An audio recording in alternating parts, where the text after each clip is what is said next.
Chapter 78 జ్ఞానమంతా అజ్ఞానమే. మీరు ఏ విధంగా ఆత్మసాక్షాత్కారం పొందారో తెలుసుకోవచ్చా? నా విషయంలో ఎలాగో చాలా సులభంగా జరిగింది. మా గురువుగారు చనిపోకముందు నాతో ఇలా అన్నారు: నన్ను నమ్ము, నువ్వే పరమాత్మవు. నా మాటలను అనుమానించకు. నేను నీకు నిజం చెప్తున్నాను. దాని ప్రకారం నడుచుకో అని. నేను ఆయన మాటల్ని గుర్తుపెట్టుకున్నాను. అందువల్ల ఆత్మసాక్షాత్కారం పొందాను. కానీ మీరసలేం చేశారు? పెద్దగా ఏమీ లేదు. నేను నా కుటుంబాన్ని చూసుకుంటూ, వ్యాపారం చేస్తూ నా జీవితాన్ని గడిపాను. ప్రతి ఖాళీ క్షణంలో నా గురువును ఇంకా ఆయన మాటలను స్మరించుకుంటూ ఉండేవాడిని. కొద్ది రోజుల్లో ఆయన చనిపోయారు. నేను వెనక్కి తిరిగి చూసుకోవడానికి కేవలం ఆయన జ్ఞాపకాలు మిగిలాయి. అవి సరిపోయాయి. మీ గురువుగారి శక్తి ఇంకా ఆయన అనుగ్రహం వల్ల అయ్యుండొచ్చు. ఆయన మాటలు సత్యమైనవి. అందువల్ల అవి నిరూపించబడ్డాయి. నిజమైన పదాలు ఎప్పుడూ నిజమవుతాయి. మా గురువుగారు ఏమీ చేయలేదు. నేను ఏం చేసినా అది లోపలి నుండి వచ్చింది, అడగకుండా ఇంకా ఆశించకుండా. మీ గురువుగారు మీలో ఒక ప్రక్రియను ప్రారంభించి ఉండొచ్చు, అందులో పాలు పంచుకోకుండా. నువ్వెలాగైనా అనుకో, విషయాలు ఎలా జరగాలో అలాగే జరుగుతాయి. అవి ఎందుకు, ఏంటి అని ఎవరు చెప్పగలరు? నేను పని కట్టుకుని ఏమీ చేయలేదు. వదిలిపెట్టాలన్న కోరిక, ఒంటరిగా ఉండాలని అనిపించడం, లోపలికి వెళ్ళాలనిపించడం అన్నీ అవంతకవే జరిగాయి. మీరు అసలు ఏ ప్రయత్నమూ చేయలేదా? ఏదీ లేదు. నమ్ము, నమ్మకపో. నాకు జ్ఞానం పొందాలన్న ఆతృత కూడా ఉండేది కాదు. నువ్వు పరమాత్మవు అని చెప్పి ఆయన పోయారు. నేను ఆయన్ని నమ్మకుండా ఉండలేకపోయాను. మిగిలినది అదంతకదే జరిగింది. నేను మారుతుండడం గమనించాను, అంతే. నిజానికి నేను చాలా ఆశ్చర్యపోయాను. నాలో ఆయన మాటలను ధృవీకరించాలన్న కోరిక తలెత్తింది. ఆయన అబద్ధం చెప్పి ఉండరు, కాబట్టి ఆ మాటలకు అర్థం పూర్తిగా తెలుసుకోవాలి, లేదంటే చావాలి అనిపించింది. నేను చాలా పట్టుదలతో ఉన్నాను, కానీ ఏం చేయాలో తెలియలేదు. ఆయనను, ఆయన మాటలను గంటల కొద్దీ ఆలోచించేవాడిని. అప్పుడేమయ్యింది? మీరు పరమాత్మ అని మీకెలా తెలిసింది? నాకు ఎవ్వరూ వచ్చి చెప్పలేదు. నా లోపల కూడా ఏదీ తెలపలేదు. మొదట్లో మాత్రమే నేను ప్రయత్నించాను. కొన్ని విచిత్రమైన అనుభూతుల్ని పొందాను. వెలుగులు కనిపించేవి, మాటలు వినిపించేవి. దేవుళ్లను, దేవతలను కలవడం, వారితో మాట్లాడటం జరిగేది. నువ్వే పరమాత్మవు అన్న మా గురువుగారి మాటలతో అన్నీ ఆగిపోయి చాలా నిశ్శబ్దంగా ఇంకా సాదాగా మారాను. నాలో కోరుకోవడం, తెలుసుకోవడం తగ్గుతూ వచ్చాయి. నాకేమీ తెలీదు, నాకేమీ వద్దు అని ఆశ్చర్యంగా వక్కాణించగలిగాను. మీరు మీ ప్రయాణం చివర్లో ఉన్నారా? ప్రయాణం ఎప్పుడూ ఉండలేదు. నేను ఎప్పుడూ ఎలా ఉన్నానో అలానే ఉన్నాను. మీరు చేరవలసి ఉన్న ఆ పరతత్వమేంటి? నేను మోసపోలేదు, అంతే. నేను ప్రపంచాన్ని సృష్టించి దాన్ని నింపేవాడిని. ఇప్పుడు అదేం చేయడం లేదు. మరి మీరెక్కడ నివసిస్తారు? ఉండడం, ఉండకపోవడానికి అతీతంగా, అవగాహనకు అతీతంగా శూన్యంలో ఉన్నాను. ఈ శూన్యం సంపూర్ణమైనది. నాపై జాలిపడకు. ఇదెలాగంటే, నేను నా పని చేశాను, ఇక చేసేదేమీ లేదు అని ఒకరన్నట్టు. మీకు సాక్షాత్కారం ఫలానా రోజు లభించిందని అన్నారు. ఆ రోజు ఏం జరిగింది? మనసు సంఘటనలను తయారు చేయడం ఆపేసింది. అనాదిగా ఉన్న వెదుకులాట ఆగిపోయింది. నాకు ఏదీ కావాలనిపించలేదు, ఏదీ ఆశించలేదు, ఏదీ నాదనుకోలేదు. శ్రమపడడానికి నేనంటూ లేను. నేను అనేది కూడా క్రమంగా మాసిపోయింది. నేను గమనించిన మరొక విషయమేంటంటే, నేను నా అలవాటైన నిశ్చయత్వాలను, నమ్మకాలను కోల్పోయాను. నా జ్ఞానమంతా అబద్ధమని తెలుసుకున్నాక నేను పోగొట్టుకున్నది ఏమీ లేదని అర్థమైంది. నేను పుట్టాను అన్న ఆలోచనే తీసుకో. నువ్వది నిజమని నమ్మొచ్చు, కానీ అది నిజం కాదు. నువ్వు పుట్టలేదు, చావలేవు. పుట్టేది, పోయేది కేవలం ఆలోచన మాత్రమే, నువ్వు కాదు. దానితో నిన్ను నువ్వు గుర్తించుకోవడం వల్ల నువ్వు మర్త్యుడిగా మారావు. సినిమాలో ఉన్నదంతా వెలుగైనట్టు అవగాహనంతా ఈ విశాల ప్రపంచమయ్యింది. దగ్గరగా చూడు, నామరూపాలన్నీ అవగాహన సముద్రంలో క్షణికమైన అలలుగా కనిపిస్తాయి. అవగాహన యొక్క అపారతలో ఓ కాంతి కనిపిస్తుంది. ఓ చిన్న కాంతి బిందువు వేగంగా కదులుతూ రూపాలను, ఆలోచనలను, భావాలను, ఉద్దేశ్యాలను కాగితం మీద రాతలా గీస్తుంది. ఆ గీతలు నిలిపే సిరాయే జ్ఞాపకాలు. నువ్వు ఆ చిన్న కాంతివి. నీ కదలిక వల్లే ప్రపంచం ఎప్పుడూ పునర్నిర్మించబడుతుంది. కదలకు, అప్పుడు ప్రపంచం ఉండదు.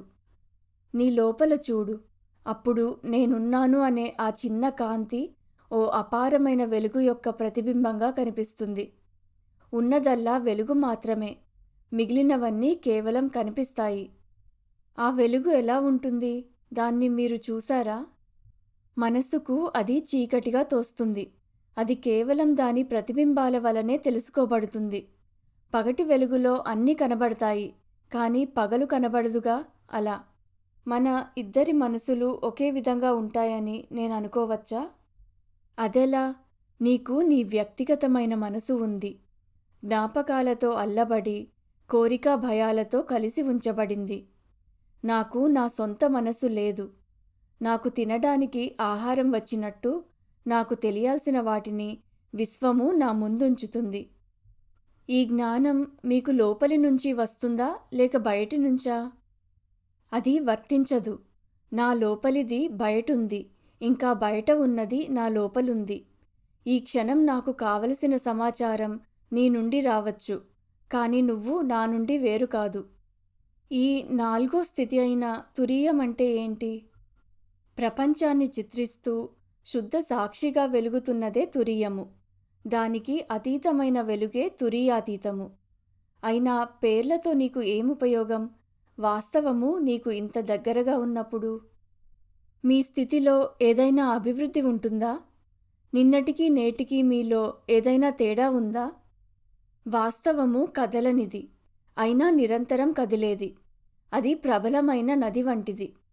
నది ప్రవహిస్తూనే ఉంటుంది, అయినా శాశ్వతంగా ఉంటుంది. ప్రవహించేది నది ఇంకా దాని ఒడ్డు కావు, దానిలోని నీరు.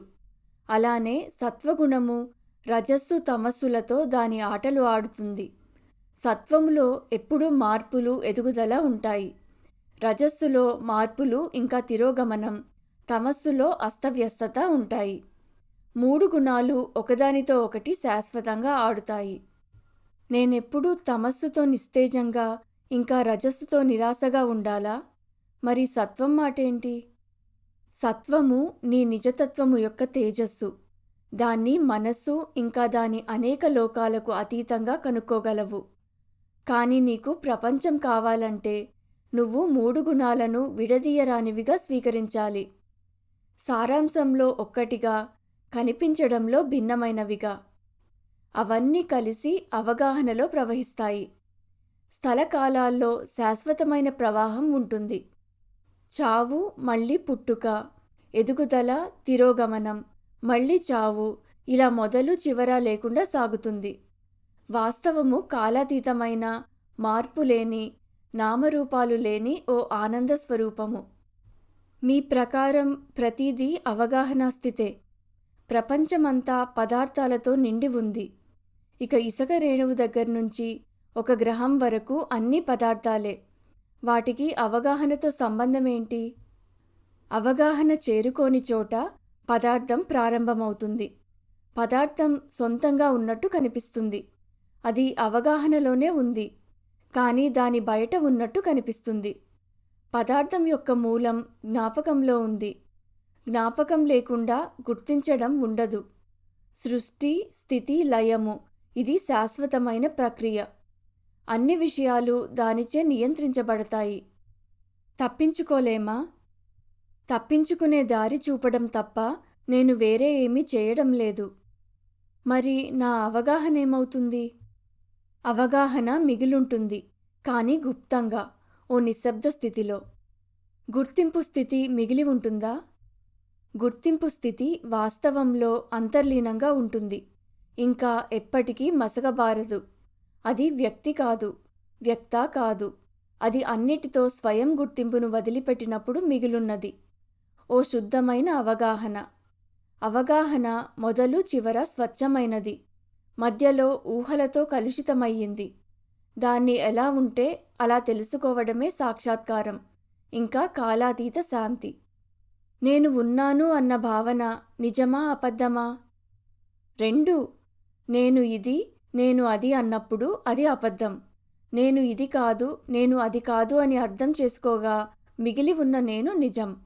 తెలుసుకునేవాడు తెలియబడే దానితో పాటు వస్తాడు, ఇంకా పోతాడు. కానీ ఏదైతే జ్ఞాపకం నుండి ఇంకా ఎదురుచూపు నుండి స్వేచ్ఛగా ఉందో అది కాలాతీతమైనది. నేను ఉన్నాను అనేది సాక్షినా, లేక అవి రెండు వేరా? ఒకటి లేకుండా ఇంకోటి ఉండదు. అయినా అవి రెండూ ఒకటి కాదు. అది పువ్వు ఇంకా దాని రంగులాగా. పువ్వు లేకుండా రంగు ఉండదు, రంగు లేకపోతే పువ్వు కనబడదు.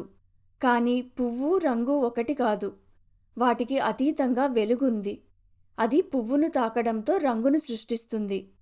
నీ నిజస్వరూపము కూడా ఆ శుద్ధమైన వెలుగే. అందులో చూసేవాడు, చూడబడినది వచ్చిపోతుంటాయి. అవగాహన దాని వైపుకే తిరిగినప్పుడు ఏమీ తెలియని భావం కలుగుతుంది. అది బయటికి తిరిగి ఉన్నప్పుడు తెలుసుకోబడేవి ఉనికిలోకి వస్తాయి. నాకు నేను తెలుసు అనేది ఒక వైరుధ్యము, ఎందుకంటే తెలియబడేది నువ్వు కాలేవు. ఆత్మ ఎప్పటికీ తెలియనిదైతే ఆత్మ సాక్షాత్కారంలో ఏం గ్రహించబడుతుంది? తెలిసినది నేను కాను, నాది కాదు అని తెలియడమే విముక్తి. జ్ఞాపకాలు ఇంకా అలవాట్లతో గుర్తింపు నుండి స్వేచ్ఛ, దాని తరగని సృజనాత్మకత, ఇంకా సంపూర్ణమైన అతీతత్వం, మాయ ఇంకా అశాశ్వతమైన అవగాహనా స్థితుల యొక్క గ్రహింపు నుండి పుట్టిన నిర్భయత లోతైన మూలం నుండి ప్రవహిస్తాయి. మూలాన్ని మూలంగా తెలుసుకోవడం, కనిపించే వాటిని కనిపిస్తున్నట్టుగా చూడడం, ఇంకా నిన్ను నువ్వు మూలంగా గ్రహించడమే ఆత్మసాక్షాత్కారం. సాక్షి ఎటువైపు ఉంటుంది? నిర్లిప్త అవగాహనా స్థితే సాక్షి చైతన్యం. మనసనే అద్దం. అది దాని వస్తువుతో పాటు పుడుతుంది, పోతుంది. కనుక నిజం కాదు. వస్తువు ఏదైనా కానీ అది మాత్రం అలాగే ఉంటుంది, కనుక నిజమైనది. అది నిజమైన ఇంకా అబద్ధమైన రెంటిలోనూ పాల్గొంటుంది. అందువల్ల రెంటి మధ్య వారధిగా ఉంటుంది. వారధి దాటడానికి మాత్రమే ఉపయోగపడుతుంది. దానిమీద ఇల్లు కట్టవు. నేను అనేది వస్తువులను చూస్తుంది. సాక్షి వస్తువుల గుండా చూస్తుంది. అది వాటిని క్షణికమైన వాటిగా, అసత్యమైనవిగా చూస్తుంది. ఇది నేను కాదు, ఇది నాది కాదు అని అనడం సాక్షి యొక్క పని. అది నిర్గుణాన్ని సూచించే సగుణమా? ఏదీ నిర్గుణాన్ని సూచించలేపదు. మరి దాని గురించి మాట్లాడడం ఎందుకు? ఎందుకంటే అది నేను పుట్టిన చోటు.